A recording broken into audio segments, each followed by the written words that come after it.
Chers amis, bonjour et bienvenue pour un nouveau cours de grammaire. Aujourd'hui, nous allons voir ensemble un point grammatical qui s'intitule les formes et types de phrases. Commençons alors par les types. Comme vous le savez déjà auparavant, les types plutôt, il y en a 4. Le premier, c'est le type déclaratif. Alors, le type déclaratif sert à énoncer, à rapporter un fait ou une idée. Exemple, je partirai demain en vacances. Dans cet exemple-là, j'énonce un fait. Par contre, dans l'exemple 2, il m'a dit qu'il partira le lendemain. Je rapporte un fait. Passons maintenant au deuxième type. Il s'agit du type injonctif ou impératif qui sert lui à donner un conseil ou un ordre. Exemple, prends un billet avant la fermeture du guichet. Alors là, dans cet exemple-là, je donne un conseil.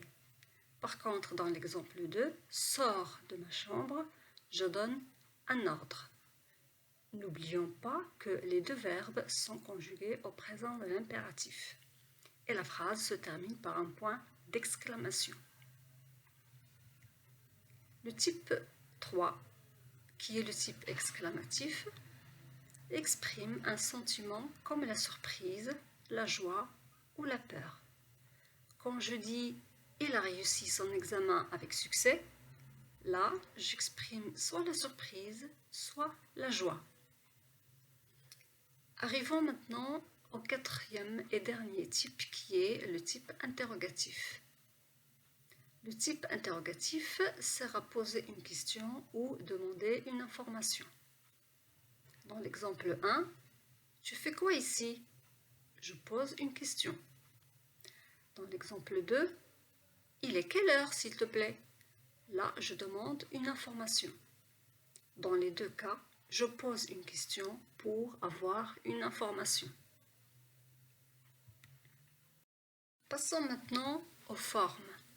Alors, les formes, quant à elles, se composent de 5 formes. La première, la forme affirmative. Alors, cette forme-là sert à relater ou à raconter un fait, un événement qui s'est passé. Exemple, je suis arrivé tôt ce matin.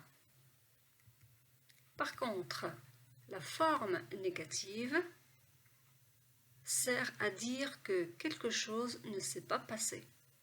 Le verbe est encadré par ne pas, ne rien, ne plus, ne jamais, etc. Exemple, je ne suis pas arrivé tôt ce matin. Donc, comme vous avez pu le remarquer, la forme négative, c'est le contraire ou l'opposé de la forme affirmative. Comme vous allez pu voir aussi dans l'exemple, je ne suis pas arrivé. Le verbe suis, il est encadré par les adverbes de négation ne pas. Passons maintenant à la forme 3 qui est la forme active. À travers cette forme, le sujet fait l'action du verbe. Exemple, Ali mange la tarte. Donc Ali qui est le sujet fait l'action de manger. Bon, donc Ali mange la tarte. Quant à la forme passive, alors le sujet subit l'action indiquée par le verbe. Exemple, la tarte est mangée par Ali.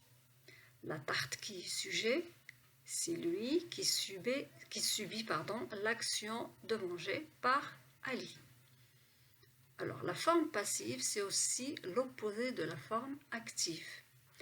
La différence, c'est que le verbe mange de la phrase active devient à la forme passive, c'est-à-dire on introduit l'auxiliaire être au présent plus le participe passé. Et on n'oublie pas, bien sûr, d'accorder le participe passé avec le sujet. Arrivons maintenant à la cinquième et dernière forme, qui est la forme emphatique.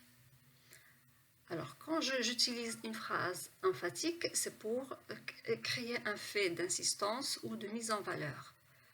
Donc, je veux mettre en valeur un élément de la phrase, j'utilise alors la forme emphatique. Alors, exemple 1, quand je dis la lecture, ça me passionne. Donc, je veux mettre en relief le mot lecture. C'est pour cela que je l'ai mis au début de la phrase par détachement, c'est-à-dire je l'ai séparé par une virgule avec les autres éléments de la phrase et je l'ai repris avec le pronom ça. C'est pour justement le mettre en valeur. Dans l'exemple 2, ce que j'aime, c'est la lecture.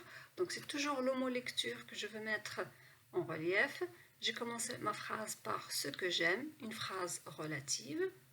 Et bien sûr, j'ai utilisé le présentatif c'est pour donner de l'importance à ce mot lecture. Dans l'exemple 3, elle tourne autour du soleil, la Terre. Alors nous avons le pronom elle qui est un pronom sujet apparent de la phrase. Elle tourne autour du soleil. Donc sujet verbe complément. La Terre, c'est le sujet réel de la phrase qui est mis en relief ou bien on l'a mis en relief à la fin de la phrase et on l'a détaché des autres parties de la phrase par une virgule. Alors vous avez les trois procédés.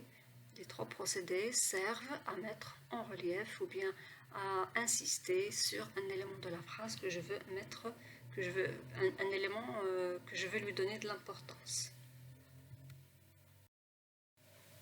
Alors le cours est arrivé à sa fin, chers amis.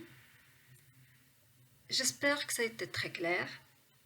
Et si vous avez des questions, des remarques et même des suggestions, n'hésitez surtout pas à me laisser vos commentaires car ils seront les bienvenus. Et n'oubliez pas aussi de vous abonner à ma chaîne et de cliquer sur le bouton j'aime pour recevoir de nouveaux cours. À très bientôt!